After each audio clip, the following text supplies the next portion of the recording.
90 days weight gain challenge లో day 2. Class లో పొద్దున్నే గొడవ పడతారు వీళ్ళు, డబ్బులు పడింది డబ్బులు పడలేదని. కొట్టినారా నువ్వు?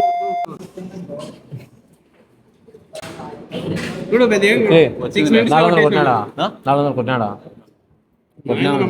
ఈ ఎంటర్టైన్మెంట్ అంతా చూసుకుంటానే ఇంకా మధ్యాహ్నం అయిపోయింది. ఇంకా లంచ్కి అయితే వెళ్ళిపోయినాం. ఫుల్గా తిన్నాం. ఈరోజు చికెన్ కదా, 200 గ్రాములు తిన్నా. రూమ్కి వచ్చేసి కాసేపు రెస్ట్ తీసుకొని బనానా తిని అలానే డార్క్ చాక్లెట్ కూడా. ఇది ఆల్మోస్ట్ మీకు ప్రీ వర్కౌట్ లాగానే, ఎందుకంటే దీంట్లో కొంచెం కెఫైన్ ఉంటుంది. ఈరోజు మన ఎక్సర్సైజ్ వచ్చేసి చెస్ట్ అండ్ ట్రై. కొంచెం వార్మప్ చేసి ఇంకా చెస్ట్ ప్రెస్ తో స్టార్ట్ చేసాం. ఈ ఎక్సర్సైజ్ చేసేప్పుడు కొంచెం చెస్ట్ ముందరకు వెయిట్ చేయాలి, అప్పుడు బాగా ఎఫెక్ట్ వస్తుంది. నెక్స్ట్ వచ్చేసి బెంచ్ ప్రెస్. మీకు కరెక్ట్ గా రాడ్ ని మీ చెస్ట్ దగ్గరికి తెచ్చి ఫాస్ట్ గా పైకి స్లోగా కిందికి వదలాలి. Then you feel more effective. And next we go with incline. మీకు రెండు సేమ్ లాగా అనిపిస్తాయి, బట్ ఇన్క్లైన్ అనేది మీ అప్పర్ చెస్ట్ ట్రైన్ అవుతుంది.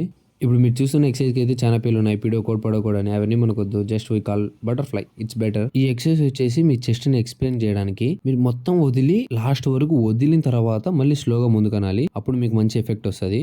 అండ్ నెక్స్ట్ సెగ్మెంట్ వచ్చేసి ట్రైసప్. ఇదైతే మీకు ఈ రాడ్ తో చేసినప్పుడు ఎక్కువ సైడ్ కి ఎఫెక్ట్ పడుతుంది. ఆల్మోస్ట్ ట్రైసప్ అన్ని మీకు ఒకటేలాగా ఉంటాయి, వేరియంట్ గా ఉంటాయి. ఇది వచ్చేసి రోప్. ట్రైసప్ ని ఎప్పుడైనా ఈ ఎక్సర్సైజ్ తో ఎండ్ చేయడానికి ట్రై చేయండి, కొంచెం రిలీఫ్ అనిపిస్తుంది మిగతా ఎక్సర్సైజ్ తో పోలిస్తే. ఇంకా రూమ్ కి వచ్చేసి బాటిల్ తీసి ప్రోటీన్ వేసి పాలు విండేసి ఎత్తేసా.